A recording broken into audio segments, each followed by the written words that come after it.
அஸ்ஸலாமு அலைக்கும் ஃப்ரெண்ட்ஸ், எல்லோரும் எப்படி இருக்கீங்க? இன்றைக்கி வீடியோவில் ஒரு மிளகாய் பூண்டு தொக்கு எப்படி செய்யலான்னு பார்க்கலாமா? ஒரு பிகினர்ஸ் கூட ஈஸியாக செஞ்சிடலாங்க. ஹாஸ்டலில் இருக்க பிள்ளைங்களுக்கு கூட நீங்கள் செஞ்சு கொடுத்து அனுப்பலாம்.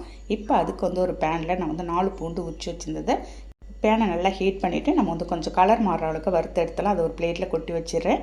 அதே பேனில் ஒரு 15 காஞ்ச மிளகாய் காம்போடவே இருக்குங்க, அதையும் சேர்த்து வறுத்துட்டு அதையும் கொட்டி வச்சுட்டு ஒரு நெல்லிக்காய் சைஸ் புளி இருக்கும், கழுவி வச்சுருந்தேன், அதனால் ஈரத்தன்மை கொஞ்சம் இருக்கும்.